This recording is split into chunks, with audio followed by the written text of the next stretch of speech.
बिस्मिल्लाहिर्रहमानिर्रहीम। Dear viewers, अस्सलाम वालेकुम। आज की इस वीडियो में हम ये सीखने जा रहे हैं कि सबक का खुलासा किस तरह लिखा जाए और वो कौन सा तरीका है जिसके ज़रिए आप खुलासे में फुल मार्क्स हासिल कर सकते हैं। तो चलिए वीडियो शुरू करते हैं। सबसे पहले हम ये देख लेते हैं कि खुलासा इम्तिहान में कितने नंबर्स का आता है। तो मैट्रिक में जो सबक का खुलासा होता है वो 5 नंबर्स का होता है और इंटर में ये 10 नंबर्स का होता है। सबक का खुलासा आपने लिखना होता है। तो वीडियो की तरफ आगे बढ़ने से पहले हमारे चैनल को सब्सक्राइब कीजिए और वीडियो को लाइक कीजिए। तो चलिए शुरू करते हैं।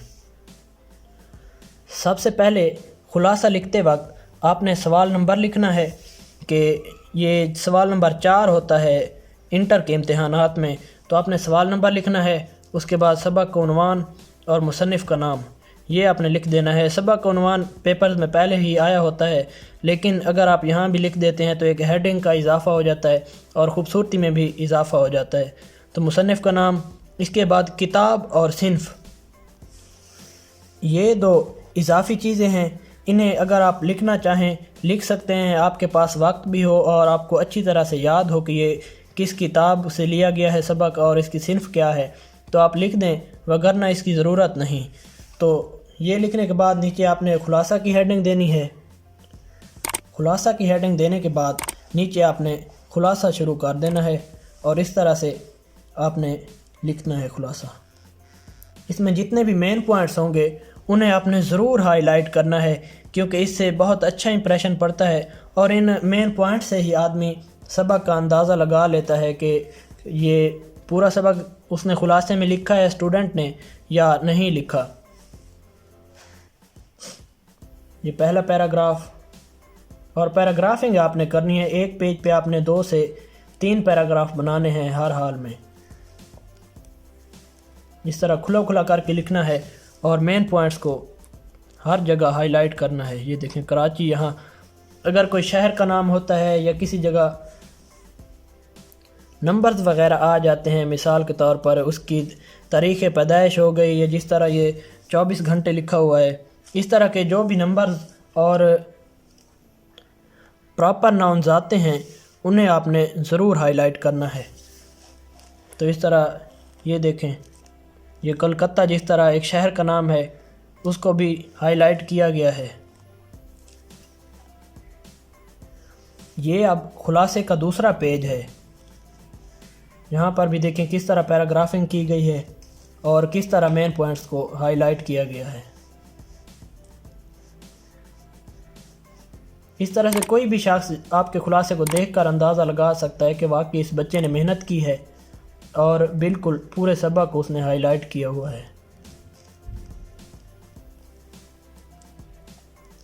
और ये मेन पॉइंट्स हाईलाइट करने के लिए आप मार्कर का भी इस्तेमाल कर सकते हैं। इसके अलावा आप ब्लैक बॉल पॉइंट या पॉइंटर का भी यूज़ कर सकते हैं।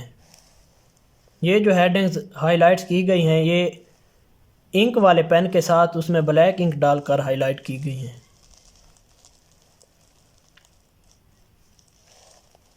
तो ये दूसरा पेज इख्तिताम को पहुंचा। अब ये तीसरा पेज है। इस पेज पर भी उसी तरह ही पैराग्राफ्स बनाए गए हैं और मेन पॉइंट्स को हाईलाइट किया गया है। ये एक नाम दिया गया है, इस नाम को भी हाईलाइट किया है। यानी जितने भी इसमें मार्फा आते हैं आपने उनको हाईलाइट करना है।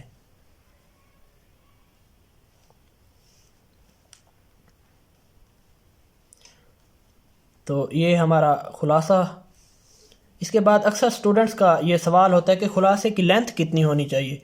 तो मैं आपको बताता चलूँ कि खुलासे में आपने सिर्फ सबक में से ही मेन पॉइंट्स लिखने होते हैं और इसकी लेंथ 2.5 से 3 पेजेस काफ़ी होती है। इससे ज़्यादा अगर आप लिखेंगे तो आपके नंबर्स कट जाएंगे और अगर कम भी लिखते हैं तो फिर भी आपके नंबर्स कट सकते हैं।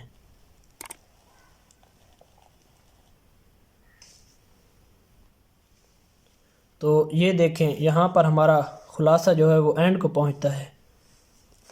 तो ये सब देखने के बाद अब सवाल ये उठता है कि खुलासा याद कैसे किया जाए। तो आज मैं आपको याद करने का बहुत ही आसान तरीका बताता हूँ कि खुलासा याद करने के लिए आपने ऐसा करना है کہ آپ نے سب سے پہلے کتاب سے سبق کو پڑھنا ہے، جو آپ کے پنجاب ٹیکسٹ بک ہے اس میں سے سبق پڑھنا ہے، اور اس کے بعد آپ کے پاس جو بھی ہیلپنگ بک ہوتی ہے، خلاصہ ہوتا ہے، آپ نے اس پر سے پڑھنا ہے، کیونکہ کتاب میں بہت زیادہ تفصیل کے ساتھ سبق لکھا گیا ہوتا ہے، لیکن جب آپ خلاصہ سے پڑھتے ہیں کسی بھی سبق کو تو اس میں تمام مین پوائنٹس ہائی لائٹ کیے ہوتے ہیں۔ تو یہ ہے طریقہ خلاصہ یاد کرنے کا۔ امید کرتا ہوں آپ کو آج کی یہ ویڈیو پسند آئی ہوگی۔ تو اگر آپ یہاں تک پہنچ چکے ہیں تو ویڈیو کو لائک کر کے جائیے گا۔ ملتے ہیں اگلی ویڈیو میں۔ السلام علیکم۔